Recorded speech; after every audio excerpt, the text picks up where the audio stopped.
Coming up on this episode of Destination Tomorrow, we take a look at a new device that may help give doctors a type of X-ray vision. We'll also find out about a unique spacecraft designed to help scout out locations on Mars for future human missions. And we take a look back at the history of the space shuttle. Plus, Johnny Alonso finds out how sonic booms work.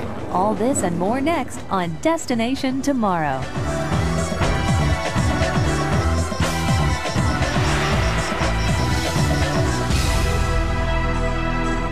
Hello everyone, I'm Kara O'Brien and welcome to this edition of Destination Tomorrow.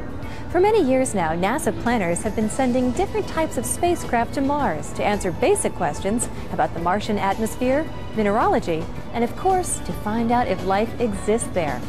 Although these missions have been very successful in answering key scientific questions, it has been determined that we need to change our focus towards issues relating to human factors.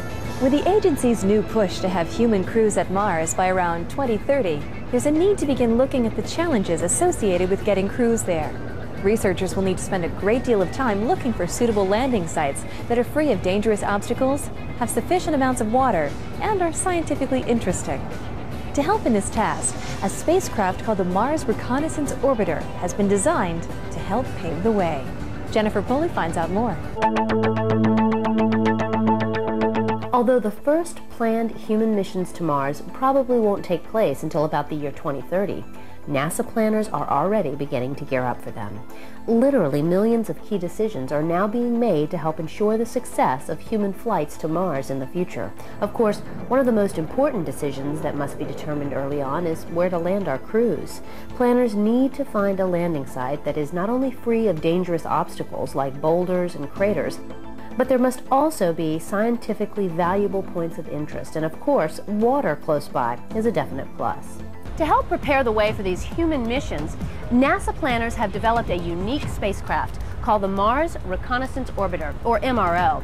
Now, this spacecraft will use advanced science instruments and high-resolution cameras to scout locations of interest and possible landing sites for these human missions. To help us understand how the Mars Reconnaissance Orbiter will work, I spoke with Scott Striepe here at the NASA Langley Research Center to find out more. Well, the Mars Reconnaissance Orbiter is a multi-purpose spacecraft that's designed and built for the next NASA mission to Mars. Basically, the orbiter will continue NASA's exploration theme of follow the water. It will be on a very small science orbit. It will be looking for water ice, vapor, and liquid water on the surface, in the atmosphere, and even below the surface. Also, it'll be able to take some of the highest resolution pictures ever taken of Mars, and from that, NASA scientists can evaluate potential landing sites for future robotic and human missions. Also, after the primary science mission is completed, it will become a communication relay for future Mars missions. So how is the MRO mission different from other missions to Mars? Well, this particular mission has a high-resolution camera on board. It will take more detailed pictures than we've ever been able to take before. Carrying the most powerful telescopic camera ever flown to another planet, the Mars Reconnaissance Orbiter will be able to show surface features on Mars as small as a kitchen table. This high-resolution camera will provide a wealth of information about possible landing sites by photographing the Martian surface in unprecedented detail. Now, how is this high-resolution camera different from other cameras used on other missions? Well, this will be able to show things on a much smaller scale than we've ever been able to get on Mars. You can get details of boulders and surface features that we've not been able to take with pictures. For example, they'll lead me investigations to try to go and find the Mars rovers that are currently there, and maybe even look for some of the spacecraft that we lost previously to see if we can better understand why those didn't complete successfully. Because the camera and 5 other science instruments will produce huge amounts of data every day, the MRO has been designed to send information at 10 times the rate of any previous Mars mission. An added benefit to the MRO is that it will continue to be used as a communications platform for robotic missions of the future, long after its initial 24-month science phase is complete. It also has a new suite of instruments that we've never brought, except for some instruments that will continue to look at the weather patterns of Mars to understand how the weather impacts the motion of the water on the surface and in the atmosphere. Now, Scott, what is your role in the Mars Reconnaissance Orbiter mission? Well, I lead a team of NASA engineers that supports the Jet Propulsion Laboratory's navigation team during the aerobraking phase. Here at NASA Langley, we have unique capabilities in aerodynamics, aerothermodynamics, thermal analysis, and flight mechanics.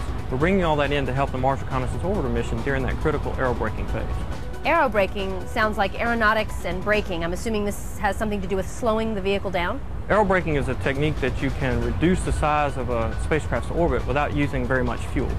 And in fact, the Mars Reconnaissance Orbiter, when it arrives at Mars, will use its engines to put itself into a fairly large elliptical orbit. Instead of using additional fuel to make that a smaller orbit, what it will do is skim the upper atmosphere of Mars over a period of 6 months. And every time it goes through the atmosphere, it'll lose some of its orbital energy through atmospheric drag. But you have to be careful, because if you go too deep in the atmosphere, you could cause major components to overheat and thus damage them. By using aerobraking at Mars, MRO is able to save hundreds of pounds of fuel. And what that means is we don't have to send all that weight from Earth to Mars, and we can use maybe a smaller rocket or use that weight for something else like the science instruments. So Scott, what is the expected length of this mission? Well, after aerobraking finishes, the primary science mission lasts 1 Martian year, which is about 24 Earth months. After that's completed, that's when it will become a communication relay for future missions. Now, the term reconnaissance means that you're looking for something. You said you're looking for water. What else are you searching for?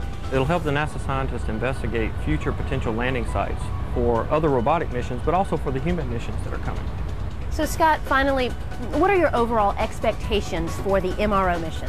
I'm really excited about the MRO mission. Not only do you have subsurface radar, very high resolution images, the search for water in all 3 forms, looking at the weather patterns, and the ability to send detailed information to and from future landers. I think MRO is uniquely positioned to be able to not only expand our knowledge of Mars, but also continue our recent success at Mars. The Mars Reconnaissance Orbiter is scheduled to take about 7 months to reach Mars and an additional 21 months to take its measurements. But researchers believe that it will continue to be a valuable communications platform for many years to come. Coming up, we'll find out about a new device that may give doctors a form of X-ray vision. But first, did you know that one big concern for future human missions to Mars is the Martian dust? Because Mars has a very thin atmosphere and has about 1/3 the gravity of Earth, the dust on Mars reacts differently to wind than the dust here on our home planet. The smallest dust grains on Mars are as fine as cigarette smoke and can simply hang in the air, potentially causing breathing problems for astronauts if it gets introduced into the spacecraft. This dust can also form into tornado-like dust devils that can reach as high as 5 miles, producing huge storms that can engulf the entire planet.